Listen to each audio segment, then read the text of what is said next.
All right, everybody, I am going to get started because 30 minutes is not a lot of time, and I want to make sure we have some time for Q&A at the end. I'm Mike Madison, and today we're going to talk about how to stop blaming your boss. If you don't know me, I'm a manager and architect in the professional services team at Acquia. That means I'm working with Drupal 8 every day, doing enterprise builds. I'm also one of the organizers and the technical lead for DrupalCon, and I'm one of the maintainers of Acquia's build and launch tools. And if you're interested in BLT, there's actually a BOF later this afternoon, so definitely check that out, please. If you're a user, if you want to be a user, please come chat with us. A couple other just quick announcements. Registration and session submission for GovCon did open this week, so if you're at all interested, this is a free camp. It's one of the biggest camps east of the Mississippi, and it is free in Bethesda, Maryland every summer, so please check us out. And they did ask us to throw this slide up about code contribution sprints on Friday. So if you had a chance to look at the agenda for my talk here, none of this should be super surprising, right? This is how do you take what you're doing every day and use those behaviors to try and institute change in your organization. And if I had to boil all those other bullets down to like two high-level things, it's how do you evangelize what you want to change within your organization? And then how do you drive towards that change in your organization? And I specifically bolded the word you on this slide because I just cannot stress enough that this talk is not about your boss. It's about you. So if you're here looking to blame your boss, go away. This is about what you can do day in and day out to actually start making those changes in your work life. So I was on a project a few years ago, and I think this project actually really personifies the problem I'm getting at in this talk. So I was not the architect or even the lead developer on this project. I was a back-end dev, part of the larger team. And as I was onboarding onto the team, I was hearing about the roles, what everybody's doing. We had a QA dev, this was good. We were doing 2-week sprints, the backlog was well groomed, the architect was doing code review, the tester was actually testing. Like, these are all good signs. I'm like, okay, this is looking like we're going along. The customer was even involved in doing UAT, which is even better. And then I actually started looking at the code, and I'm like, what the hell? There's no automated tests in this repository. Like, everything else was great, but there's no automated tests. So I asked the developer, I'm like, okay, so you're doing QA, but you're not automating QA. Why? Why aren't you doing that? And the architect said, well, we don't have time. It's a really short project. It's a really aggressive timetable. We just don't have time to do tests. And if you know me, I'm a pretty big advocate for at least having some level of automated test coverage. And I had a choice in this moment of how I wanted to react to that architect on that project to raise my concern with the lack of automated testing, right? These are people I knew and respected. These are people I had to work with beyond this project. So I had to kind of take my personal reaction to what I saw as a not awesome situation and think about how I wanted to try and drive that project towards change in a way that might not implode future relationships. So I had some choices, right? I mean, like, my first choice was I could have gone off on the architect. Like, what the hell, man? Why aren't we doing automated testing? We have to do this. This is our job. And just, not reacted very well. Option 2, I could have been much more tactful and much more polite and swung the best practices hammer and, just really browbeaten him and the team until, again, either things went south or they agreed with me. And, more than a few people have, taken that approach on projects. I'm sure many of you have worked with people who have thrown their weight around or their experience around to get what they want. And they may get what they want in the short term, but longer term, that method, you're always going to hit somebody bigger and louder and more forceful than you are. This is a short-term solution at best. And again, they may work.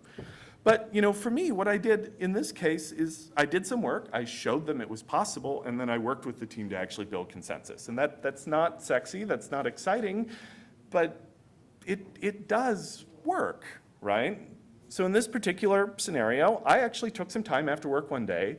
I sat on the couch and watched a bad movie or something, and I wrote some BHAT tests. I used what I have learned as best practices for using BHAT, with the team. I actually extensively documented what I did. I provided examples that were commented out in the code that they could use themselves, the team. I demonstrated a couple days later what I did to the team. Like, I didn't try to ninja a pull request in and slip in these tests without telling everybody. I showed them what I did. And I actually got buy-in from the rest of the team to finish out what I had done, so that when they themselves started doing pull requests and working with this, they were now helping to contribute to this situation. And through the end of that project, actually, the rest of the team, including the architect, contributed automated testing to the project, helped maintain the test base, and I do genuinely believe we delivered a better code base to the client at the end than we would have in the first place. And I genuinely believe that the second bullet here is a lot of the reason that this worked, right? I did not go back to the team and said, well, okay, guys, you now have to go do all this extra work that you didn't do initially. I did some of that work personally to allow them to see that it could be done. The fact that I provided the examples and the documentation meant that even some of the folks on the team that weren't really strong in BHAT no longer had that I don't know how to BHAT excuse, right? I mean, just copy and paste this and take this. I mean, there's no effort required at that point. And again, I got team buy-in, and we as a team went back to project leadership and the client and managed up instead of waiting for the client or the architect to come back and give a mandate for something to happen. So if I have to give you one takeaway from this story, it's that if you want to affect change at any level, right, the most direct and fastest way for you to affect that change is for you to actually roll up your sleeves and be willing to do some work to do it. And that's not to say that if you do work 100% of the time you're going to get your way. You won't. But having some evidence that what you want to do is possible is a much harder thing to argue against than, yeah, we don't do that. The other thing I want to talk about here in this case is how much time did I really spend writing BHAT tests? And the answer is not much. The reason for that is I learned a long time ago, I come from a freelance background, and I learned very quickly that when you're working with a platform like Drupal, when you're working with a platform like WordPress, everything you do, there's a really good chance you're going to do it more than once. So if I write a bunch of BHAT tests for some customer over here for my nodes and my permissions and my workflow and blah, blah, blah, blah, blah, there's a really good chance that the customer over here that I'm working with later is going to have different tests, but tests that use a lot of the same guts and underworkings and so on and so forth. So every time I solve a problem, I'm thinking about how can I use that problem again in the future, or that solution again in the future, to save me time. So when I sat down in this particular instance to write BHAT tests, it's not like I spent 40 hours over a month or whatever, like jury rigging and BHAT tests. I mean, I literally copied and pasted what I consider to be best practice BHAT tests and changed them to work for that project. It was like a movie's worth of effort. I also want to stress for Drupal, right, a lot of organizations aren't down with the open source contribution thing, right? They should be, but not every company is. That's fine. Think smaller than that. Right? If you're writing something that isn't appropriate to contribute back to open source, that doesn't mean it's not appropriate for you to reuse it in your organization. My last job, we wrote a custom authentication module to do single sign-on with Kerberos. It's a super specific thing to use with our Active Directory at that old job. Never going to contribute that. It wouldn't work off the network. We used it on every single project that we did at that company. Once we built it once, we had it working, and we shared it and maintained it across all of those projects. So when I say there could be a module for that, keep in mind, if you think bigger than what you're working on right now, frequently you can reuse what you're working on. Architect for reuse. And these could be any number of things, right? This could be what local environment are you using? So if half of you are using Doxel and half of you are using Drupal VM, figure it out. Maybe you're not going to win that argument, but standardizing around a local environment is going to save your team time, effort, and money. Make sure you're deploying the same way. Think about how you're storing code. Think about continuous integration, automated testing, et cetera, et cetera, et cetera. Anything you can do to standardize and reuse an approach from project to project to project is going to give you a much, much stronger platform. That word gets thrown around a lot, but much stronger platform to stand on to try and adopt change and best practices. So I do like to tell this story, and I take no credit for this story because this all happened at Acquia before they hired me. But on our professional services team, we were running into this exact same problem, right? So as Drupal 8 was in its infancy, as people were coming to Acquia to hire us to do like pro-level enterprise builds, we had architects who were running in 19 different directions, solving the same problems in different ways. We were setting up our projects differently. We were using different strategies for configuration. We were solving the same problems over and over and over again differently. So the professional services team, Matt Grasmick, who is at the con this week, by the way, so high five him if you see him, actually started working on this open source project that today will standardize your template for project creation, give you a whole bunch of automation commands for deployment, continuous integration, VM setup, et cetera, and was BLT what it was today when it first started? No, absolutely not. It was very simple, but it has grown into something much larger. It's been downloaded, I don't know, over 500,000 times. It's something that has very much taken this notion of reuse, recycle ideas, and build upon that little by little as you get larger and larger support.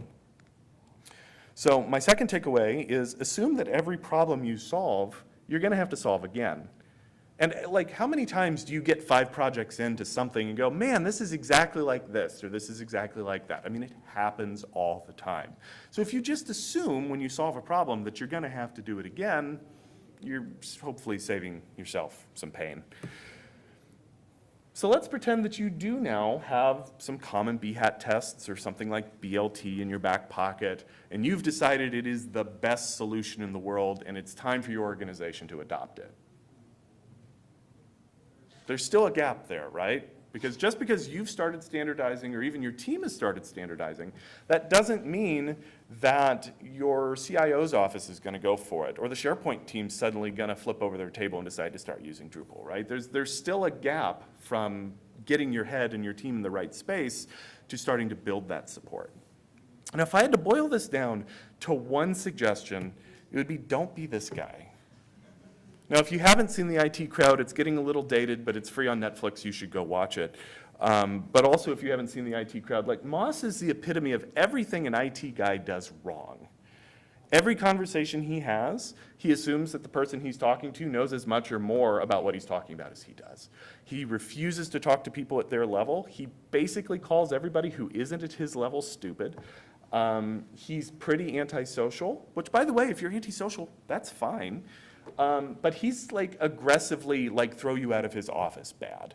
And anybody that tries to interact with him just usually runs away because it's such a terrible interaction they never want to talk to him again. Don't be that guy. Do talk to people at their level. So if they come to you, and by the way, we're not talking about your solution, your platform, whatever, we're just talking about relationship building here, right? If you have somebody that's non-technical and comes to you and you see them in the hall, coming out of the bathroom, heating up lunch, and they ask you a question, like answer it at their level. Talk to them, be a genuinely kind human being and take the time to reach out and have an interaction that they can understand. If you are working with somebody on a project and you agree to do something, do it. Right? Don't agree to do something that you're not willing to take on and do. And this is actually a big one. I've found repeatedly that the most direct, fastest way to build confidence in your ability is to actually deliver what you say you're going to. Right? Success speaks louder than just about any other action. Say yes more than you say no. To this day, I still have people from previous jobs that email me and ask me questions because the people they work with always tell them no. Hey, I want to do this. No. I'm not a yes man, but I will say yes much more than I say no. When I say no, it actually means something. We say this a lot in consulting. You want to become a trusted advisor. If you're a trusted advisor and you go to somebody and say, hey, I have this cool new way that we're starting to build projects. We're automating our tests. I think it'll really save us time and money. The people that are listening to that argument are much more likely to listen to you and trust you in that context if you have a proven success record and you have a good relationship with them and you've built something, right? Being the smart guy or the smart lady on a project doesn't necessarily get you a ton of cred when it comes to completely changing your approach. But if you're a trusted advisor, if these are people that normally come to you for help, every now and again, you're going to have the opportunity to go back to them to try and get support for new things and exciting things and changing things. And this last one, I can't stress enough. Remember, you're not the only smart person in the room. It is really easy to see that something's not working. It's really easy to see that you're doing something wrong. But if you're just another person sitting on the sidelines, sniping in, saying, oh, this is dumb, we shouldn't be doing this, like, that's not going to get you very far. So other people know the problem. You want to be the person that tries to bring a solution to the table. Identify the problem, that's fine. But identify the problem and then say, here's what I think we should do about it. So 2 takeaways here. Remember that organizations, like literally, like the building isn't going to stop you from doing what you want to do. It's the people that work there that are. So if you're going to try and affect change, you have to have relationships with the people in order to drive that change. And I can't, like, this is something that just is always a factor. Like, you have to be patient. If you start a new job and you walk in on day one and you're just like, oh, wow, none of this is right, we got to change everything. If you don't have trust, if you don't have relationships with those people, you're not going to be able to start driving that change nearly as much as you might after you've built trust, after you've worked with them and you've built up that track record. So definitely be patient and pick your battles. So let's talk about this a little bit, new directions and new approaches. So we've got this idea, we've started building some trust, we've started building some direction to actually get there. But we're not all in alignment in how to solve the problem. All right, sometimes problems have wonky solutions. When I first started freelancing about 15 years ago, I read this book, so it's been out a while. And there's a story in it about the MTA, which has a soft spot in my heart because I worked with them for a couple years. And it talked a lot about how New York City cleaned up a lot of their safety and violence and crime issues in the late 80s and early 90s. And it's a fascinating story because it's not they hired more cops. It's not that they arrested more hooligans.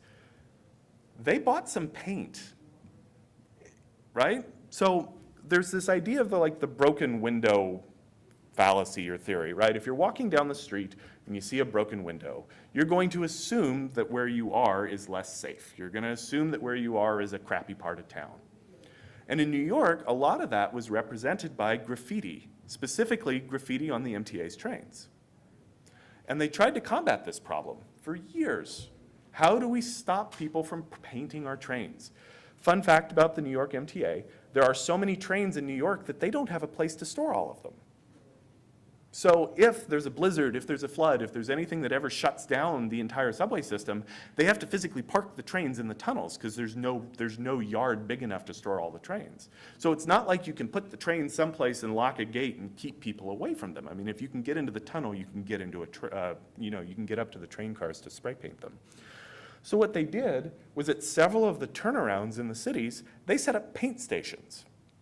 If a train came in and it had graffiti on it, it did not go back out until the graffiti was painted over. They let people in. They let them paint them. They didn't care. You want to spend 8 hours vandalizing my train? I'm going to spend 20 minutes erasing it. The vandalism stopped. I think it's one of the most brilliant solutions to a problem I've ever heard. I never would have thought of that. And if I can leave you with anything today, even with the best relationships, even with the most brilliant idea, sometimes you have to back up and think like an architect thinks. And you have to think that a solution that's going to get the most traction may not be a solution that anybody else has ever talked about before, right? If you have a Drupal team and a WordPress team and a SharePoint team, everybody thinks theirs is the best. You can't just always assume that I'm going to somehow convince you to use Drupal because Drupal's better. I mean, we're at a DrupalCon, I think I have a friendly audience on that account. But my point is that sometimes you have to find a completely different angle, even if you do have the right relationship and you do have the right approach and you do have the right platform, you still sometimes have to think outside the box to get that done. So I wanted to make sure we had some time for questions. In conclusion, if I had to drill this down to like 3 very minimal thoughts, work to become a trusted advisor. That has nothing to do with your boss. I mean, hopefully your boss trusts you. And it could very well be that you're building trust with somebody in a position of power, your direct boss, your boss's boss, whoever that might be, but become a trusted advisor and think about all things that are entailed in that. That's not just manipulate people into doing what you want them to do. That's genuinely build a relationship with people, which may be a little outside your comfort zone. I'm lucky, I'm extroverted, green badge, right? Come talk to me. But not everybody's like that, and that's fine. Trusted doesn't mean you have to be out all the time interacting with people. It just means you need to have the right interactions when you do. Design what you're building for reuse. Once you've got these relationships, if you've got a good team, if you've got a good foundation, every time you build something, you should have the opportunity to improve on what you did last time or reuse what you used last time to help further your cause that much farther. You may end up with something like a distribution, right? There are many organizations that start small and end up with their very own Drupal distribution, open source or otherwise, that they use every time. You don't have to start there, but you never know. You might end up there. And finally, like I said, look for that non-obvious solution. There are so many opportunities to drive change in organizations that a lot of people probably do see. So look for something that maybe is a little different than what other people have tried. And you never know, you might get a little bit more traction in that situation. So with that, we've got some time. Please use the mic if you have questions. I'd love to talk about them. Anybody? It's a nice way of telling them they're wrong. It is. What is a nice way? Yeah. Well, so you still want to have some evidence to back up what you're talking about, right? Technical, we got the evidence. Yeah, yeah. But the thing that I think you have to be comfortable saying is that is wrong. This is something I do with customers and projects and clients all the time. We're going to do X. Okay, well, why do you want to do X? Because we've always done X. Okay, so what I've seen with X is usually that you get this far and then this goes wrong. You don't want to just say, oh, no, you're wrong, or you can't do it that way. You want to try and tie it back anecdotally to something you've experienced or something you've seen. And frequently, you know, as a consultant, I frequently tell people don't do something and then they do it anyway. And then what I said was going to happen, happens. Don't say I told you so. Then you say, okay, now can we revisit this and figure out how to get back out of this and stop it from happening, right? You may very well tell somebody that something bad is going to happen and then something bad is going to happen. Then you take that point, improve the relationship, and try to build your way out of it from there. Thank you. It's a good question. Anybody else? Yeah. I just have a remark. So wouldn't the approach where before you start the project, the architect will align with his team, will set up a technical architecture document, and will lay out the solution, explain exactly what's going on, what the best practices are, and they could get the buy-in from the team in the beginning. Yep. So the team, technically, the senior developer, will have the actual basis on it and continue that document. Yep. Yeah, so the question or the comment there was just, you know, shouldn't the architect and the lead dev be building an architecture document and gathering consensus at the beginning of the project to make sure that everybody's on the same page? And yeah, I mean, they should, but I think what you're describing is a very healthy team dynamic. And there's a lot of organizations and a lot of teams that don't have healthy team dynamics. There's a lot of organizations that don't hire architects. There's a lot of organizations that literally just say, hey, yeah, go build this thing, have fun. Like, here's some money, here's some time, I need this thing figured out. So yes, I mean, like, that is the perfect situation. The architect, the lead developer sort of prescribe what they want.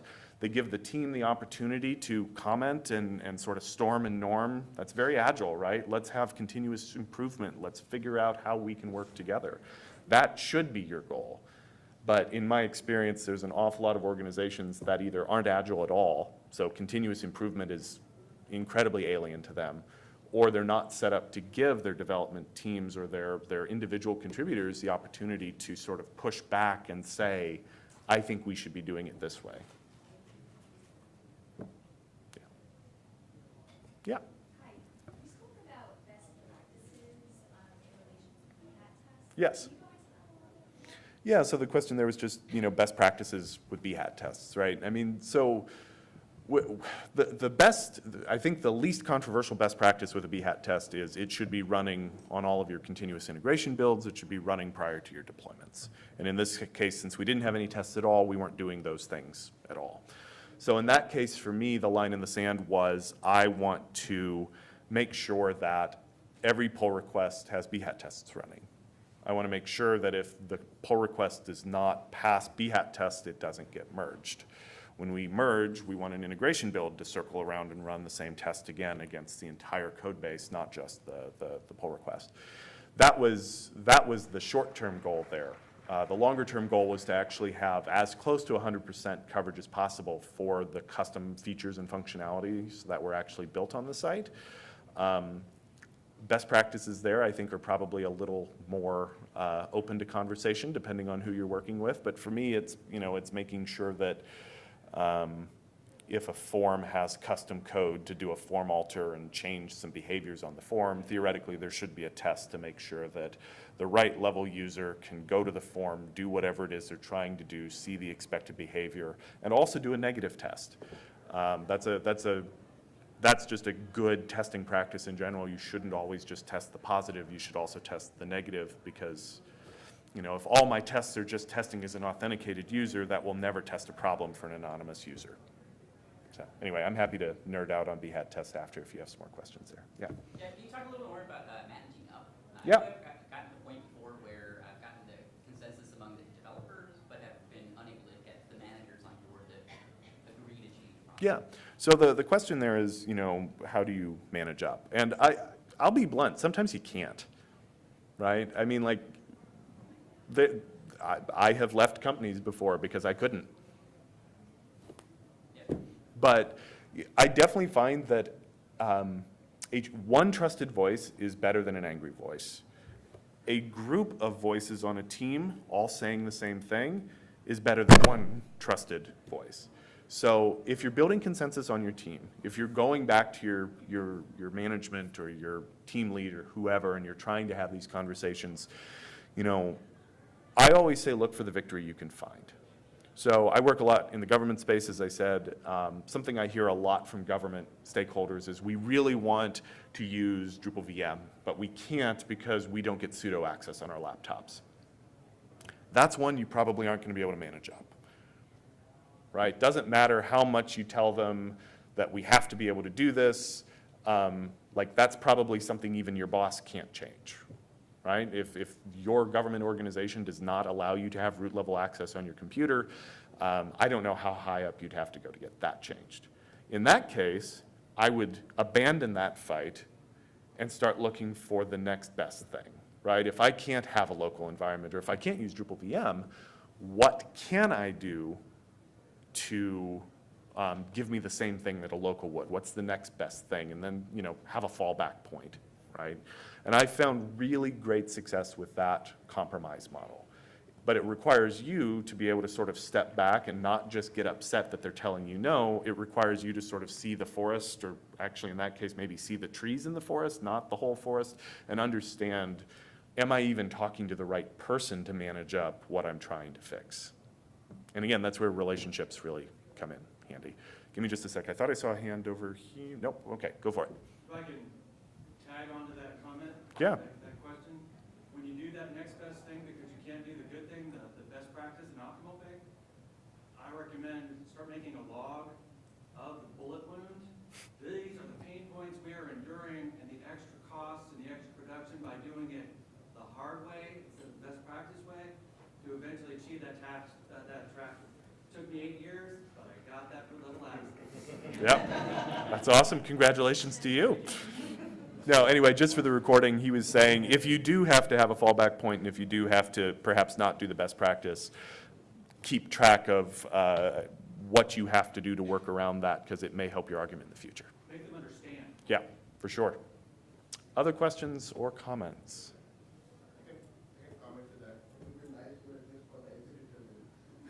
Yeah, nice at least for the exit interview, that's good. All right, well, I think we're at time anyway, so thank you all for joining me. If you are interested in build and launch tools, like I said, we are having a BOF later. I think it's from 3:15 to 3:45. It's on the schedule, so love to see you there. And I'll be around a little bit if you want to talk some more, if you have some questions. Thanks, everybody. Have a good one.